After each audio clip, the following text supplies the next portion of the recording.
First World War and the Russian Empire. In 1914, war broke out between two European alliances, यानी दो European alliances के बीच में युद्ध छिड़ गया। वो दो अलाइंस कौन से थे?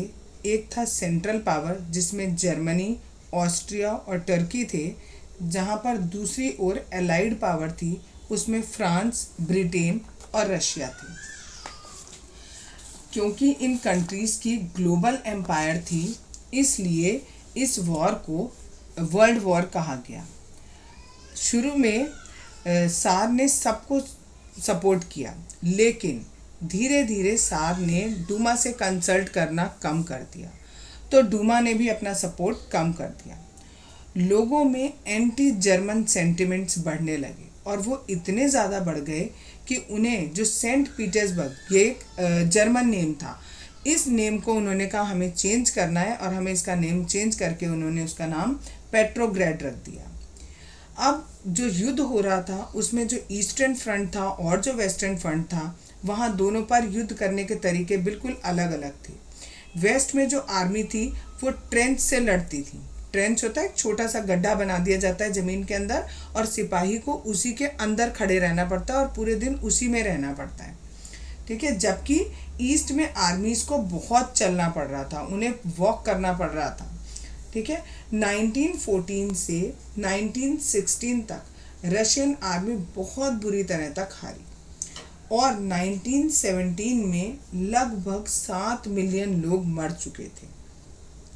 अब क्योंकि रशियन आर्मी हार रही थी, तो वो ये चाह रही थी कि जो जर्मन की आर्मी है वो उन तक ना पहुंच पाए, उनके जो दुश्मन है वो उन तक ना पहुंच पाए, इसलिए उन्होंने जितनी भी क्रॉप्स थी और जितनी भी बिल्डिंग्स थी वहाँ पर उनको जला दिया।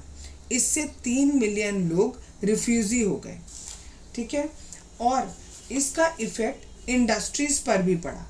इंडस्ट्रीज़ में जितना भी रॉ मटेरियल था वो बाल्टिक सी के थ्रू जर्मनी की तरफ से आता था।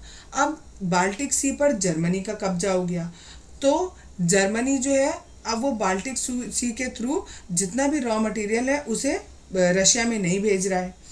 अब रशिया में एक तो रॉ मटेरियल नहीं आ रहा है इंडस्ट्री के लिए, कहाँ किस तरफ से? सी की तरफ से। दूसरे अब 1916 में रेलवे लाइंस भी धीरे धीरे ब्रेक होने लगी। अब क्योंकि युद्ध हो रहा है तो कोई रेलवे लाइन तो ठीक करने बैठेगा नहीं, तो अब इंडस्ट्रीज़ के पास ना तो रॉ मटेरियल समुद्र की तरफ से आ रहा और ना ही रेलवे लाइन के थ्रू आ रहा है, इसलिए वहाँ जो रॉ मटेरियल था उसकी कमी हो गई। तो इसका इफ़ेक्ट रेलवे उस पर इंडस्ट्रीज़ पर पड़ा।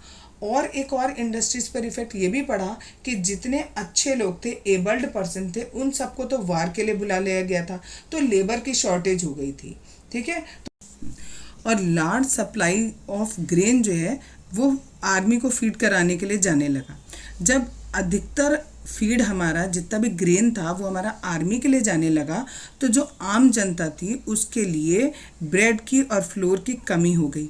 और बाय द विंटर ऑफ 1916 के विंटर तक riots at bread shop were common, मतलब जो ब्रेड शॉप्स थी उन पे दंगे जो है वो आम बात हो गई, बिकॉज लोगों के पास खाने को नहीं है और जिस शॉप पर भी उन्हें खाने को दिखता था वो उस शॉपकीपर से लड़ाई झगड़ा करके अपने खाने के लिए सामान ले आते थे।